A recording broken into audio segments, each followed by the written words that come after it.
On the fateful day of March 17, 1521, Ferdinand Magellan and his crew made their historic encounter with the indigenous people of Homonhon Island, a crucial moment that would ultimately contribute to the formation of the Philippines as we know it today.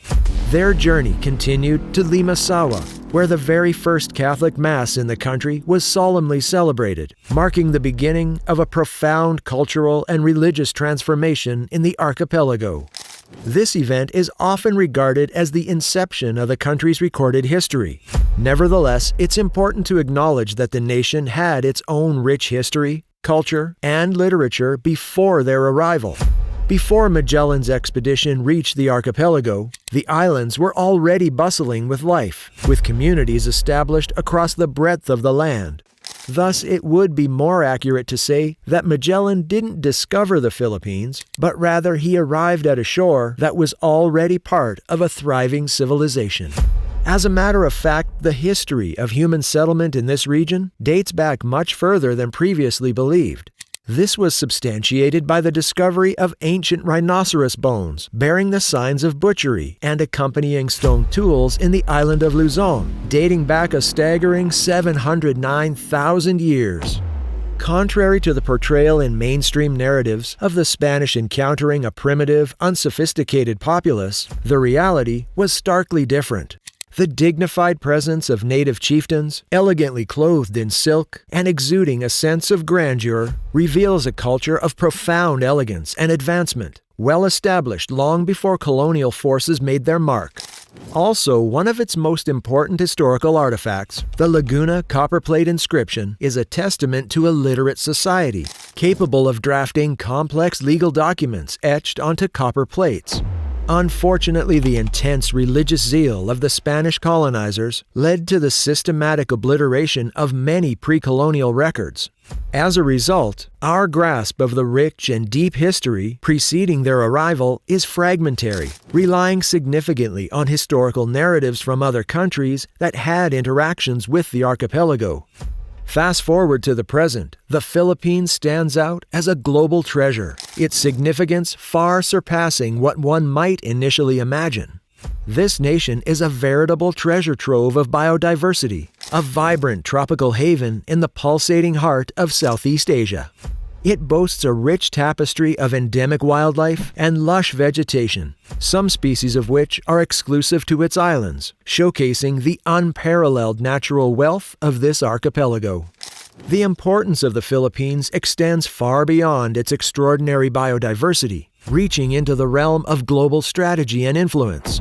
Strategically bridging the East and West, it plays an undeniable role in global trade and geopolitics.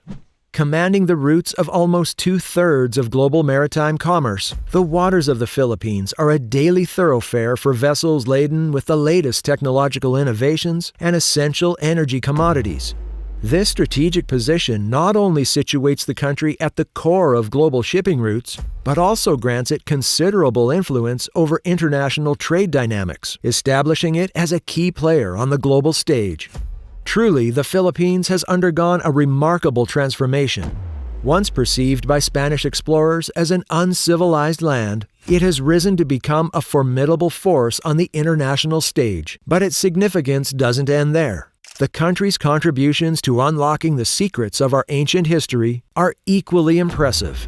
These groundbreaking discoveries have not only enriched our knowledge, but have also radically transformed our perception of history as we knew it. Calao Man.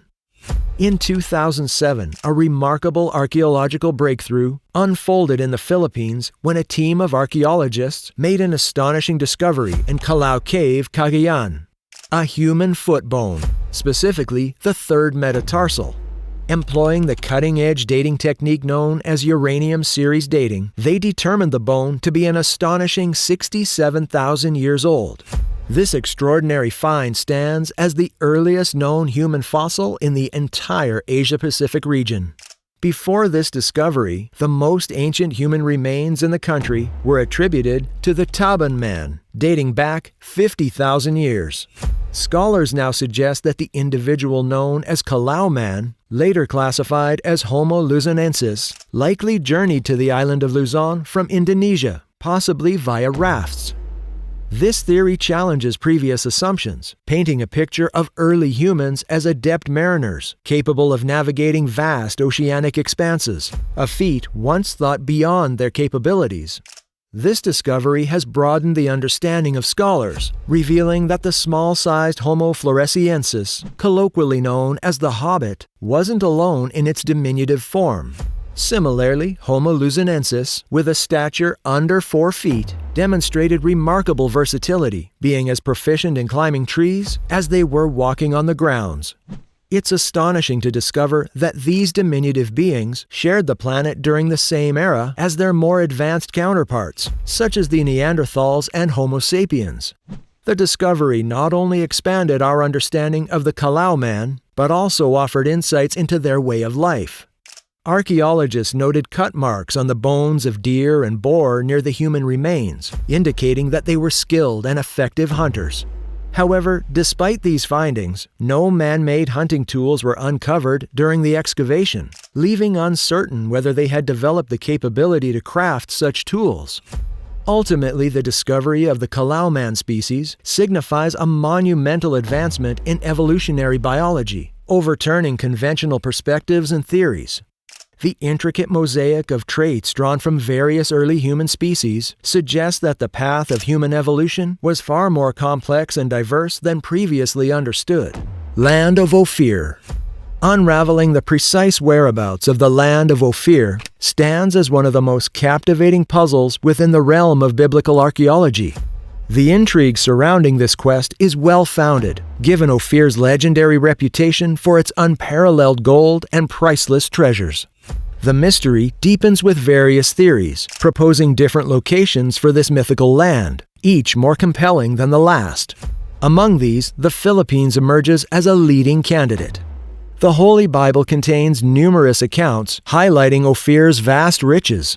For example, in his quest to acquire the finest materials for the construction of the Lord's temple, King David procured exquisite gold and wood from this region. These materials were chosen to reflect the temple's divine holiness and grandeur. With the aid of Hiram, the illustrious king of Tyre, King Solomon launched grand expeditions to the fabled Ofir, amassing incredible quantities of gold that significantly augmented his legendary wealth. The sheer opulence of Ofir's treasures has led scholars to propose that Solomon's voyages to this remote realm were meticulously planned to recur every 3 years, each expedition embarked with the sole purpose of harvesting its renowned and coveted wealth. The Colección General de Documentos Relativos a las Islas Filipinas, unearthed in Spain, offers insights into the navigation towards Ofir. Document number 98, spanning the years 1519 to 1522, outlines a detailed route to Ofir, starting from the Cape of Good Hope in Africa, passing through India, Burma, Sumatra, the Moluccas, Borneo, and Sulu, before reaching Ofir, which lies adjacent to the Pacific Ocean. Along this journey, explorers would occasionally detour to Taiwan and other islands in Polynesia in search of precious stones and valuable goods before making their way back to Ofir and ultimately Israel, retracing their steps along the same path. Ofir was depicted as lying opposite China, by the sea, amidst numerous islands where traders from the Moluccas, China, and Lequios convened. This group of islands could only fit the description of the present-day Philippines, as neither Japan nor Taiwan matched the criteria. Moreover, Spanish historical accounts reference the Lequios, who might have been of Phoenician descent, frequenting the Philippines to procure gold and silver, further supporting this identification. Some historians believed that Ofir's seat in the country was on the Pacific side of Samar Island. Basco Castle. Batanes stands as one of the Philippines' most picturesque islands, nestled in the northernmost region of the country. Despite being the smallest province in terms of both population and land area, it harbors ancient pre-colonial fortifications shrouded within its rugged, mountainous landscape, with a history stretching back approximately 4,000 years. These citadels were carved out of the mountains by pre-Hispanic Ivitans and locally known as Ijung, meaning mountain fortress. Essentially, these structures functioned as castles, fulfilling a similar purpose to European structures, albeit with distinct architectural features. These elevated rocky settlements, intrinsic to Austronesian cultures, served as defensive strongholds against not only hostile neighboring clans, but also external threats, such as pirates and raiders. During confrontations, the Oton inhabitants would hurl stones from atop the Ijang, enhancing their defensive capabilities. These stone structures were also used for inhabitation and protection from harsh weathers. Even in the present day, the island remains susceptible to typhoons.